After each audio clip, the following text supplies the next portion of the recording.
देखिए, ये सत्य की विजय है, ये इस देश के लोकतंत्र की विजय है, ये इस देश के संविधान की विजय है। भारतीय जनता पार्टी ने इस देश में तानाशाही खड़ी करने के लिए कोई कसर नहीं छोड़ी है। जिस प्रकार से विपक्ष पे हमला हो रहा है, जिस तरह से ईडी और सीबीआई का प्रयोग हो रहा है, जिस तरह से चुनाव की घोषणा के बाद एक चुने हुए मुख्यमंत्री को जेल में डाल दिया गया, लेकिन मैं सुप्रीम कोर्ट का धन्यवाद करती हूं कि सुप्रीम कोर्ट सामने आया लोकतंत्र को बचाने के लिए, संविधान को बचाने के लिए। और जब जब इस देश में लोकतंत्र और संविधान खतरे में रहा है, सुप्रीम कोर्ट सामने आया है और एक बार फिर से सुप्रीम कोर्ट ने लोकतंत्र को बचाने के लिए जो फैसला लिया है, उसके लिए मैं सुप्रीम कोर्ट का धन्यवाद करती हूं। अरविंद केजरीवाल को कार्यकर्ता भी सुनना चाहते हैं, कब संबोधन होगा? अरविंद केजरीवाल जी आज शाम को तिहाड़ से बाहर आएंगे और मुझे भरोसा है कि वो दिल्ली के लोगों को और देश के लोगों को जरूर संबोधित करेंगे। अब ये थीम बदल जाएगी, जेल का जवाब बॉक्स। देखिए, थीम इस चुनाव की एक ही है, लोकतंत्र को बचाने के लिए, संविधान को बचाने के लिए। और मुझे लगता है आज का फैसला ऊपर वाले का भी एक इशारा है कि शायद अब चीजें बदल रही हैं। जो इस देश के लोकतंत्र पर हमला हो रहा था, जो संविधान पर हमला हो रहा था, उसको बदलने का समय आ गया।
देखिए, पूरे देश में इसको लेकर के खुशी की लहर है।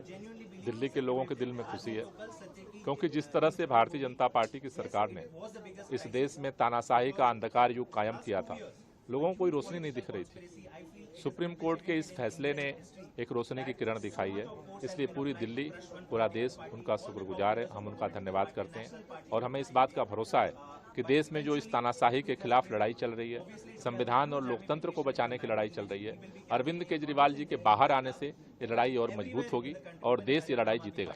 जेल का जवाब? जेल तो तानाशाही का ही प्रतीक है। जेल में जिस तरह से उन्होंने डाला हो तो तानाशाही तो उनकी जारी है। तो जैसे उसी तानाशाही के खिलाफ अंतरिम बेल भी एक लड़ाई का हिस्सा है। अरविंद केजरीवाल के आने के बाद इस तानाशाही के खिलाफ लड़ाई और मजबूती से हम लड़ेंगे और ये लड़ाई जीतेंगे।